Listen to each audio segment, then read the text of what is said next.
Ja, gre, čeprav tukaj so se precej stvari spremenile z drugim Vatikanskim koncilom.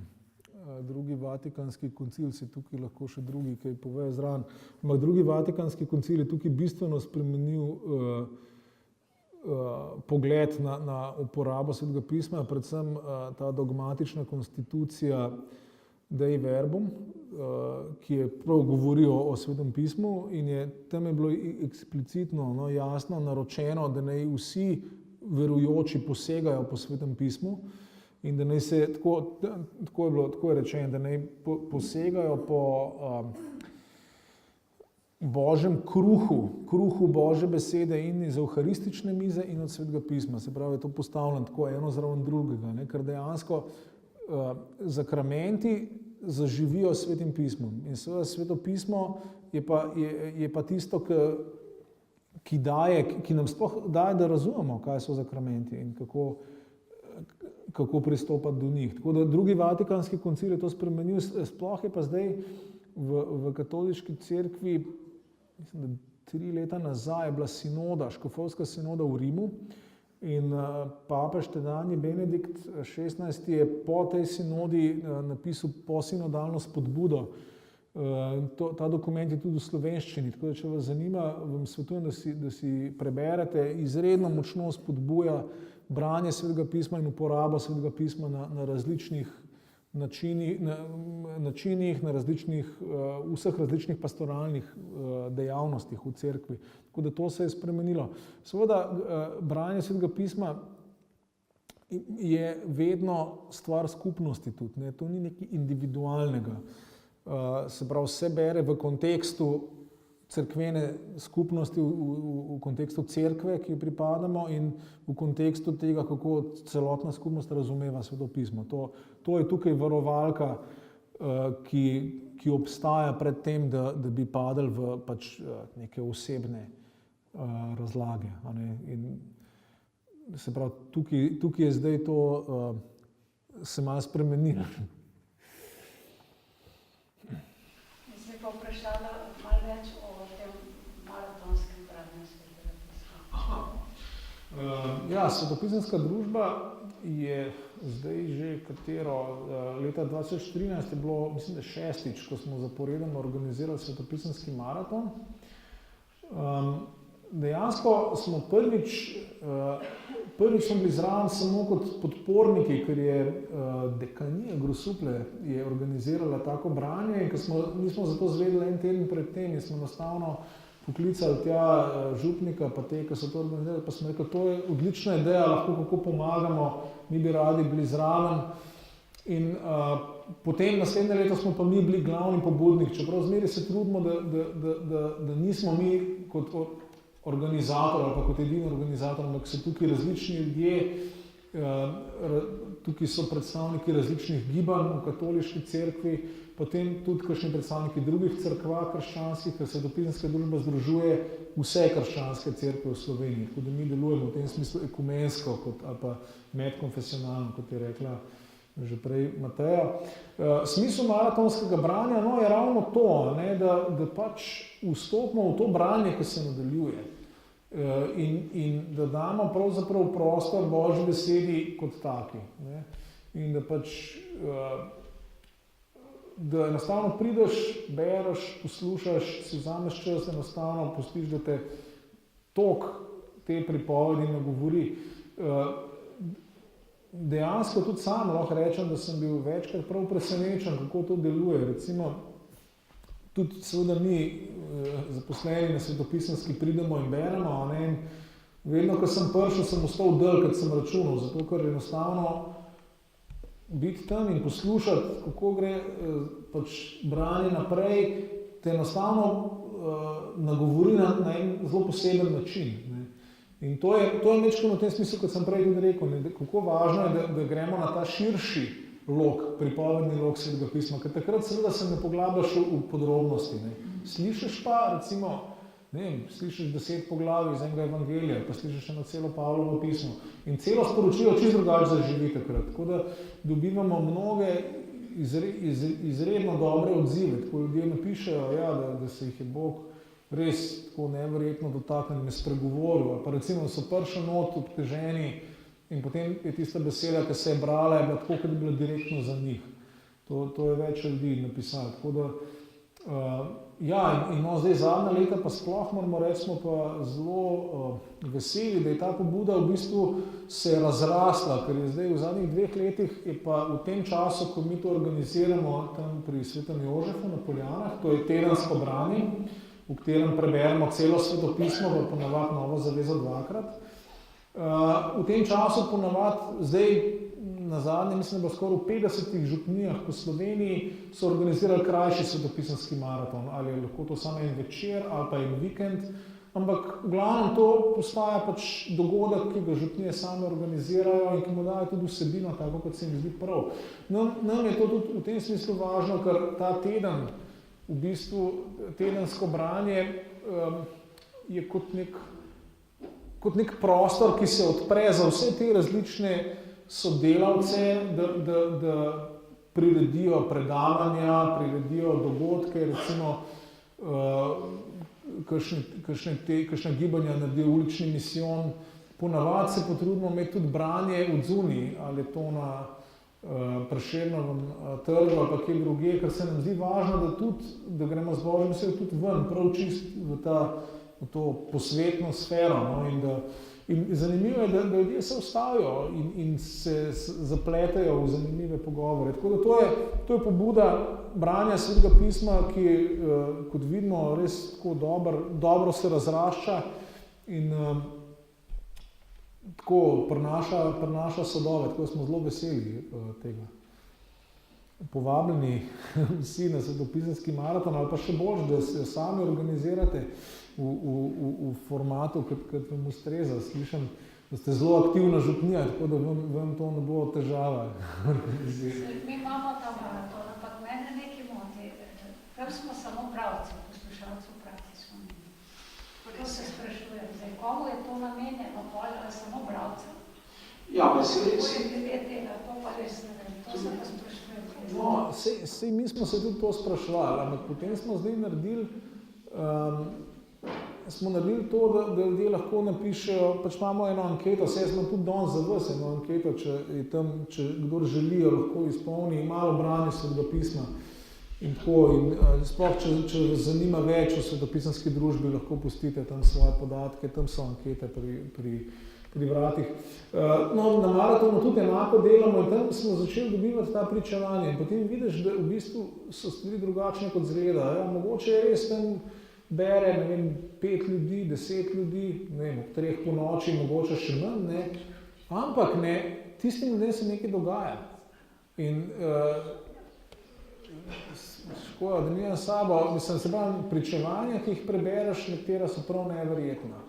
In tako da je treba gledati malo drugačno. Zdaj, ja, to res ni toliko množično, kot bi želeli, ampak tudi če je zdaj tle 5 ljudi, pa ki se menjajo, vsak prebere eno poglavje, teh 5 ljudi bo nekaj doživeli, bo imeli eno izkušnjo Božje besede, ki je nekaj posebnega.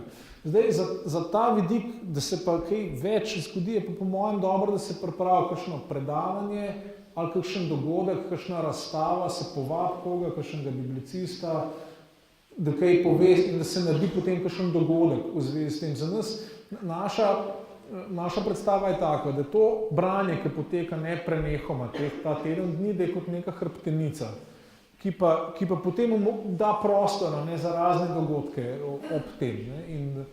In enostavno je prostor, da kdorkoli, ki želi in ki ima kaj zapovedati, da lahko tukaj predstavi nekaj. Da se naredi kakšen dogodek, to je smiselno. Ne? Jaz obiskujem že 20 let svetopisem, skupin svetopismo. Ampak meni se zdi, da še nisem celega svetopisma prebrala. Tako, ene stvari večkrat, ne? Ja, je dobro se lotiti tudi celega prebrala. Je ena kolegica prebrala svetopismo kot roman, ne? No, obstaja tudi celo ljudi, ki ne verujejo, pa preberejo svetopismo. Mislim, da pri branju celega Svetega pisma je ta princip važen, da se ne poglabljaš v podrobnosti, da res greš ta širši pripovedni lok opazovati. In to je bogatstvo, ki ga da to celotno branje. Ne. In sploh, mislim, stara zaveza. Ne, in tako. Tako da, ja, bi vse spodbudil, da se opogumite in da se lote. To niti, mislim, toliko težko to spet ni, ne. In sploh ne, če dejansko, če vstopiš na ta način not, je prav nasprotno, je to nekaj, kar ti da energijo, kar te navduš, kar te je nekaj razveseljujočega. In ti dejansko odpre pogled, ki ga drugače ne moreš dobiti.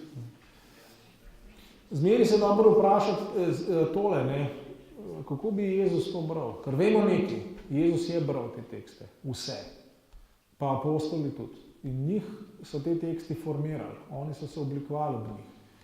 Tudi Jezus, kakor je bil človek, ne, se je pač učil Božjega spoznanja skozi to Izraelovo svetopismo, skozi judovsko, hebrejsko Biblijo. Se pravi,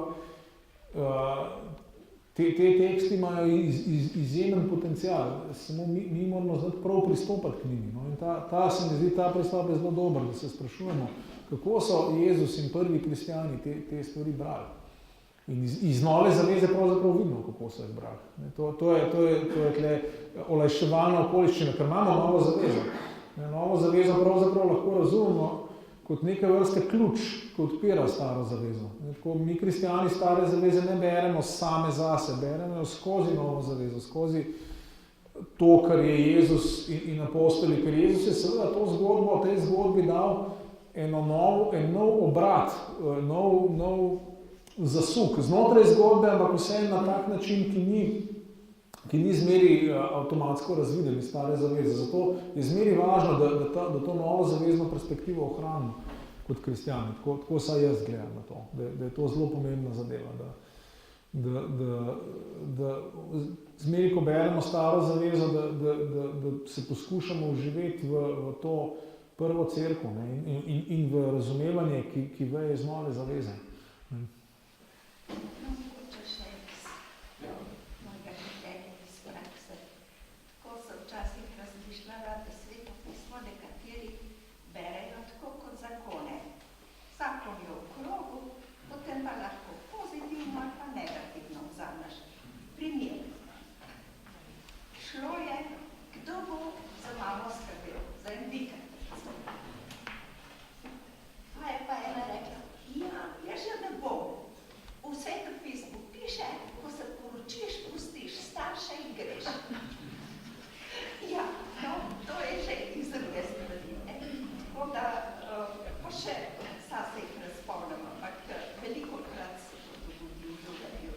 Ja, seveda, to je ravno to, kar tega nisem posebej rekel, ampak pristop k branju Svetega pisma, ki sem ga danes skušal predstaviti, je točno nasproten od tega, ker izhaja iz celote. Sveto pismo ni na prvem mestu zbirka zakonov, ampak je zgodba. In če Sveto pismo beremo kot neke vrste zakonik, bomo nujno zgrešili. To ni namen Svetega pisma. Ja, v Svetem pismu so zapovedi, so predpisi in tako naprej. Ja, ampak to ni, Sveto pismo ni ta vrsta literature. Grešimo proti knjigi Svetega pisma, če tako jemljemo. Moramo imeti celoto, moramo gledati celo zgodbo. In če gledamo celo zgodbo, pa takoj vidimo, kaj je narobe s takim razmišljanjem. Ne, ker posebej pa okvir Svetega pisma pa ljubezen. Ljubezen, ki se tudi žrtvuje. Ljubezen, ki ne zahteva zmeri svoje pravice. Ne. Če je Jezus taki, pač povzame celo Sveto pismo, pol se iz tukaj ven vidi vse. On je smisel in povzetek postave, ta Božja ljubezen. In tukaj smo itak v Novi zavezi zdaj bila postava duha, tako ali drugače. Se pravi, je Sveti Duh tisti, ki nam daje, da živimo drugače in da se tudi žrtvujemo. Se pravi, nemogoče se je na tak način zgovarjati na neke stvari, na neke zapovedi. Ampak to je točno ta problem, ko se Sveto pismo jemlje po koščkih, ne pa kot celoto in se ne vstopa manj kot celoto. Zadnje je bilo eno vprašanje. Jaz sem brala Sveto pismo skozi, lahko rečem, mesto, kjer Jozue razdeluje tisto posest in tista imena in tist me tako ni zanimalo, da sem spustila. Potem sem šla pa na maratonsko branje. Aha, ja. Ali tist del sem dobila, ki se je spustila. Da lahko rečem, da sem se ga prebrala, da je kot humorist. Pa še nekaj rada vprašala. Kako gledam na to svetopisanska družba? Bog je ustvaril svet, mislim, da bi bil idealen, ne? Mislim, po naše, če se z našimi besedami izgovarjamo, mislim. Potem je človek padel, ne? In zdaj Bog nekako preko nas in preko vsega prenavlja ta svet. In z Božjo sodbo bo to nekje, ko bo konca ta, bo to nekje spet prišlo nazaj v tisti, če sem prav razumela, kar ne bi bilo, se Bog se mislil. Kaj pa kup? Se pravi, prvič, ta cela stvar o Božji sodbi bi jo mogoče lahko malo bolj razdelali. Ker gre za dejansko, prvič sam koncept sodbe, pojem sojenja je v Svetem pismu bolj manj identičen s pojem vladanja. Sodniki, ostali zavidi so v bistvu vladarji, majhni vladarji, ki jim Bog da oblast za nekaj časa. Soditi je bolj ali manj v tem semitskem razumevanju je vladati. Se pravi, Božja sodba je čas, ko bo Bog dejansko zavladal v vseh pogledih. Ne? Zdaj, pekel, to je kompleksna tema. Predstave o tem, kaj je po smrti, seveda spet so del svetovnega nazora, ki se spreminja in se tudi v Svetem pismu spreminjal precej. Zdaj, Sveto pismo seveda govori o kazni in govori o tem, da Bog rešuje svet z ljubeznijo, ampak seveda pa nobenega ne sili v to. In ne moreš nekoga prisiliti, da te ima rad. Zdaj, pekel ostaja kot ta, kaj bi rekel, grozeča, nemogoča možnost za tiste, ki se hočejo Božji ljubezni do konca upirati. Ta možnost ostaja in je v Svetem pismu. Zdaj, je res, da same predstave pekla, ki jih imamo mi, danes kristjani, so lahko dostikrat malo drugačne od Svetega pisma, zato ker zdaj, že sam, recimo, standardni prevod besede pekel kot take sploh ne uporablja več, če ste opazili. Uporablja peklensko dolino, ki je bolj kot prispodoba, ampak vsekakor obstaja nek kraj kazni, ki je na veke, tako kot pravi Sveto pismo, ali pa kraj pogubljenja. Ne? Ampak same predstave tukaj so različne. Ne? Zdaj, tudi, a je to zdaj kraj neskončnega trpljenja, a je to kraj izničenja, tukaj se pač pojmovanja razlikujejo. In tudi dejansko je zanimivo, da veliki krščanski učitelji skozi zgodovino, cerkvenih očetov, nekaterih naprej, so imeli tukaj zelo različna pojmovanja, kaj je zdaj ta pekel, kaj je to trpljenje, kaj je ta ogenj, recimo tudi. Ne? Vemo, da, mislim, da Gregor iz Nise, sveti Gregor iz Nise je pač tako zapisal, da ta ogenj je še zmeri ogenj Božje ljubezni, samo za tiste, ki jo zavrača, če nekdo zavrača Božje ljubezni, se ta ogenj čuti kot bolečina. Ne? Tako da, to je zdaj druga debata, ne? Ampak definitivno Sveto pismo dejansko to nemogočo možnost omenja, da se človek do konca upira Božje ljubezni in da se ne pusti svobodno obrniti k Bogu, ker to je to, kar Bog si seveda želi. Ne? Zdaj, Bogu bi bilo enostavno iz nas narediti robote, pa nas obrniti k sebi. Bog hoče, da se mi svobodno, dejansko svobodno, kot svobodna bitja obrnemo k njemu. In tukaj je potem težava. Ne? Kaj pa padli Alfin? Ja, to je spet ena tema, o kateri Svetopismo ne govori veliko, čeprav se omenja in omenja se dobro, imamo recimo tisto sliko v Razodetju, čeprav apokaliptične tekste brati je spet umetnost zase, kjer se tretjina angelov upre Bogu in potem padejo iz nebes na zemljo in tako naprej. Nova zaveza, meni je bolj zanimivo, kako Nova zaveza o teh bitih, če jih smemo tako imenovati, večinoma ne govori kot padlih angelih, ampak v Pavlovih spisih je govor o hudobnih poglavarstvih in oblasteh. Se pravi, o strukturah oblasti, ki se upirajo Božjemu spoznanju, in ki dejansko tudi človeštvo tlačijo, držijo v sužnosti grehu, tudi v sužnosti strukturam zla, ki vladajo v družbi.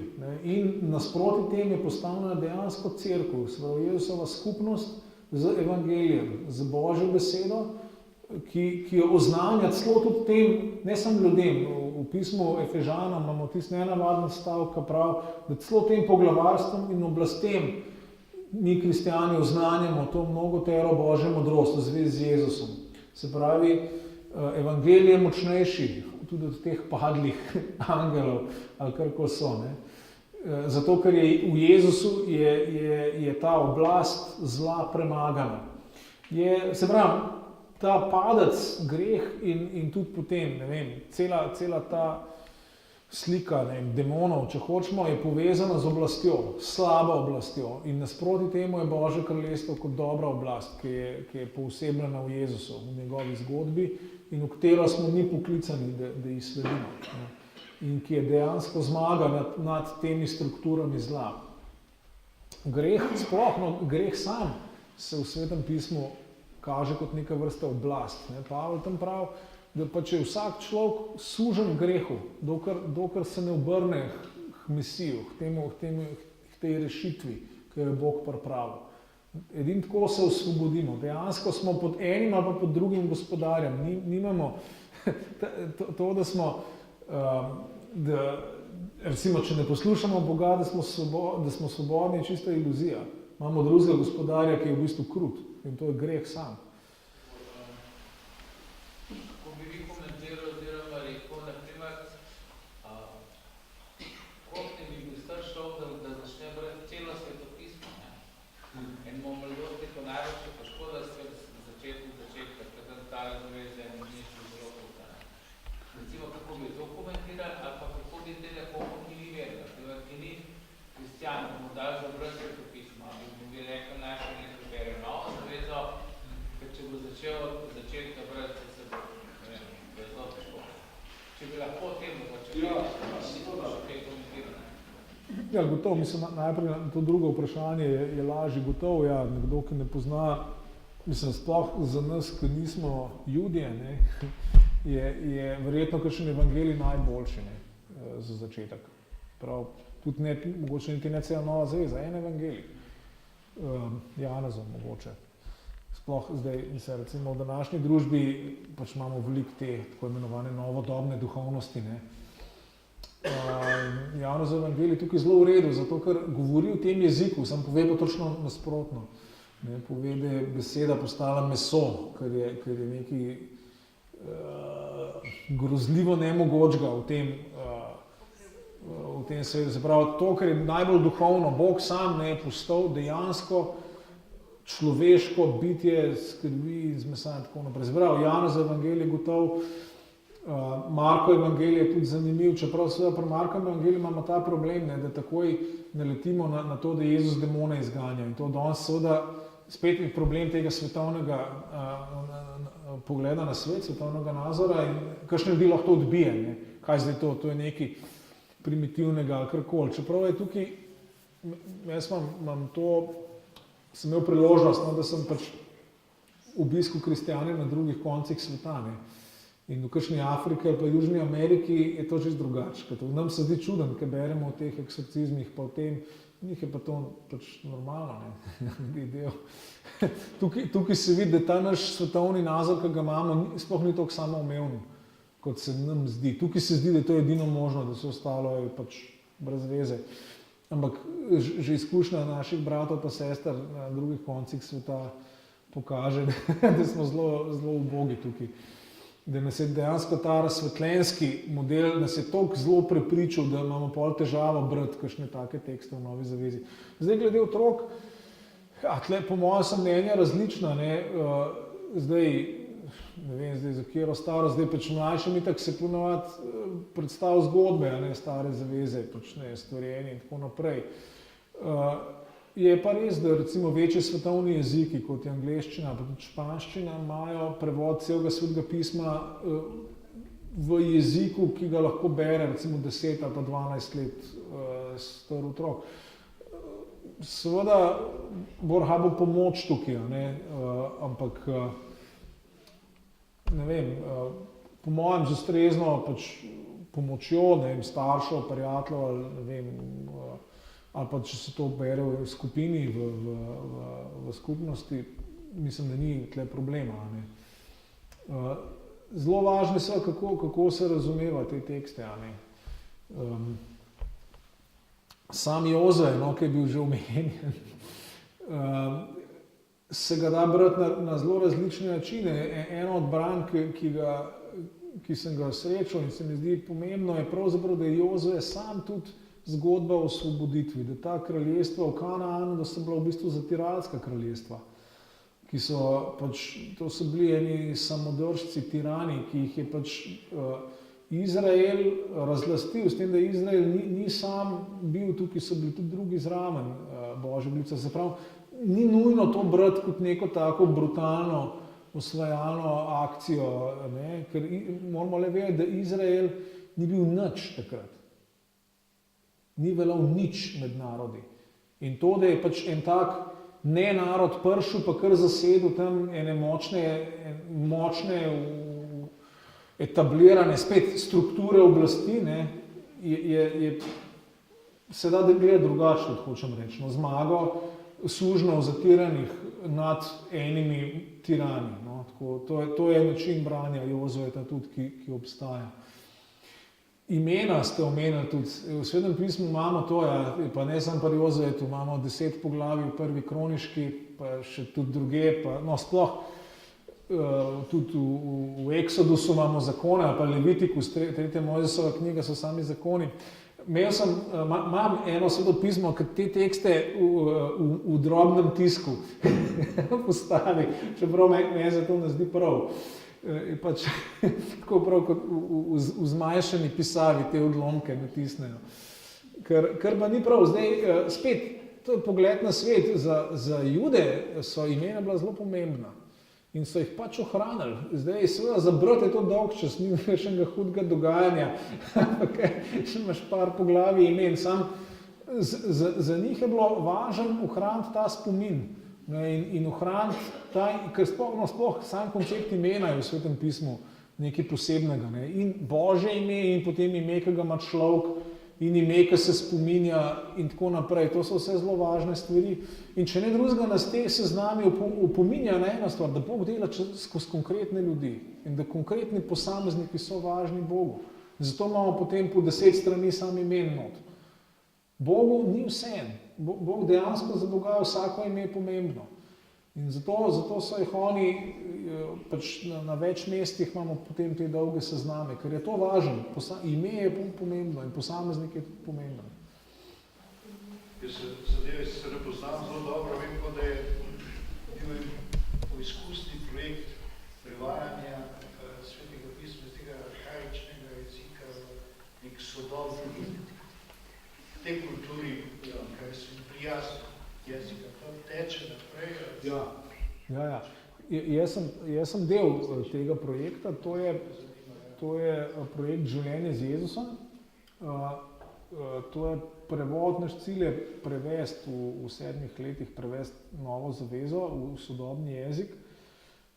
Namen tega prevoda je drugačen, kot je pač namen standardnih prevodov, ki jih imamo. Zdaj, Slovenci smo tle blagoslovljeni, ker imamo dejansko celo Sveto pismo že od nekdaj in imamo veliko prevodov.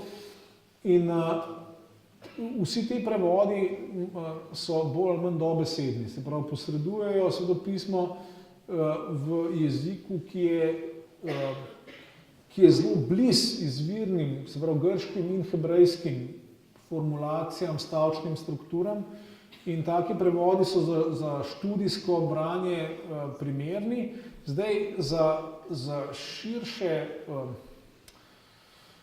za ljudi, ki pa niso specialno biblicisti, so pa lahko taki prevodi težji, zato ker enostavno ne upošteva, da Slovenci drugače govorimo in niso izraženi v naravni slovenščini, dajmo tako reči. No in mi smo rekli tako, zdaj pač, ker to imamo, dajmo poskusiti narediti še nekaj drugega, ne zdaj zato, da bi to novo razveljavilo, to nikakor ne, ampak zato, da se ena druga dimenzija svetopisanskega sporočila še lahko prenese v slovenščino. No, tako smo začeli z Lukovim evangelijem, potem smo, pa apostolska dela so bila lani tudi končana, pa par pisem, se pravi pismo Kološanom, Jakobovo pismo, pa 3 Janezova pisma, to je končano zaenkrat. Zdaj letos smo šli naprej z Markovim evangelijem. Ko prevajamo, to je zelo, kaj bi rekel, zelo naporno delo, zelo odgovorno, zelo težko delo, pa obenem zelo tudi, kaj bi rekel, navdušujoče delo, ker seveda pri tem prevajanju se je res najprej treba poglobiti v izvirnik, ker je treba, prvi korak je to, da je res treba raziskati pomen izvirnika, ves pomenski obseg, kaj določen stavek pa odstavek pomeni. In ta pomen seveda je v izvirniku zmeraj širši in ga ne moreš, to je pa tista potem bolečina, ne moreš ga čez prenesti, zmeraj se zgublja. Zdaj pri tem prevodu smo rekli, naj se zgublja forma, naj pride več pomena čez. Pri standardnem prevodu se oblika dosti ohrani, pomen je pa težko razumljiv. Ne vem, tipičen primer bom dal, vse tega še nismo niti prevajali, ampak v Pavlovem pismu Rimljanom imamo tisti slavni stavek, v evangeliju se razodeva Božja pravičnost. Tako Pavel pravi. Zdaj, normalen Slovenc v to razumemo tako, da evangelij razodeva, kako je Bog pravičen. Zdaj, ta standardni prevod je formalno pravilen tukaj, ker je v grščini tudi taka genitivna konstrukcija, dikaiosinet heu, pravičnost Boga. Samo, zdaj imamo pa tle težavo. Grški jezik, genitiv rodilnik v grščini ima druge funkcije še poleg tega, ker ima rodilnik v našem jeziku. Grški rodilnik mirno lahko pomeni tudi pravičnost, ki prihaja od Boga.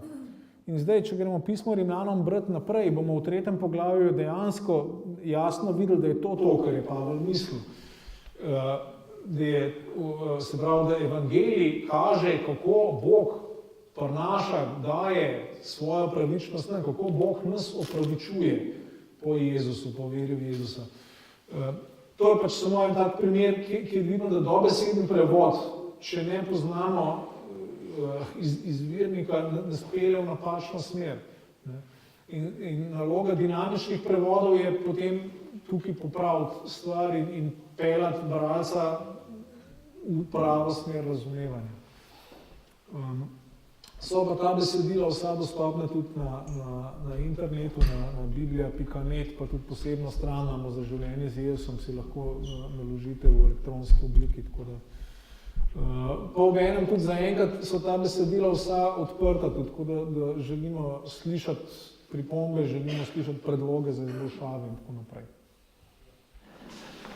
Tu bi se vam, gospod Matjaž, zahvalil za ta večer, za vse posredovanje. Predvsem v tej luči že nedeljskega evangelija, teh 3 velikih prilik, ki prihajajo pred nas. In prvi je že to nedeljo na 3. postno, sicer prihaja Samarijanka in tam lepa misel, daj mi piti. Ona prihaja, bi pričakovali, da bo ona od Jezusa to klicala njemu, ampak Jezus pravi njej, daj mi piti. In naj nam postaja moče tudi s to spodbudo gospoda Matjaža tega večera, tega postnega večera, Sveto pismo, knjiga naše molitve, in močno se strinjam z gospod Ano, ki je rekla, osvežila tisti spomin nazaj, ki ga mogoče mnogi izmed nas nimamo, saj jaz ne, da je bilo prepovedano brati Sveto pismo. Saj ga tudi nismo imeli doma. Saj ga veliko tudi teh iztočnih, takšnih, zakaj mogoče tudi danes ta knjiga ni toliko berljiva v to zaradi zgodovinskih okoliščin, ničkoliko kar. Predvsem naj nam postane beseda, tista molitev, ki prenavlja nas, ki daje vstopno mesto Gospodu. In vam želim vsem, kot sem že omenil, da se ustavimo ob tej besedi, ob tej knjigi, ne z namenom, sedaj bom pa vse prebral, ampak predvsem bo dovolj, naj nam spregovori tako. In spregovori tudi vam, še naprej Matjaž, naj vas navdihuje, naj vam daje moči, da boste v to naše okolje sredovali besedo, ki nam bo blizu, beseda z veliko in beseda gotovo tudi z malo do Svetem pismu. Vas pa potem povabim že tudi v prihodnji petek, na 4. večer, pogovorni večer. Da je tako, bo, se ne motim, ne? Bo pogovorni večer o našem življenju, kako ga gledamo, kako ga vrednotimo, ob etiki, ob novinarju, ob zdravniku, ob pravniku, ne vem, še eni zdravnici, kako oni vidijo to svoje življenje z teh zornih kotov in nam pomagali pogledati tudi z njihovih zornih kotov, z njihove profesionalnosti na naše življenje, tako naše živeti. Še enkrat poklonej vam, Matjaž, poklonej vam in prijeten večer in prijetna noč tudi naprej.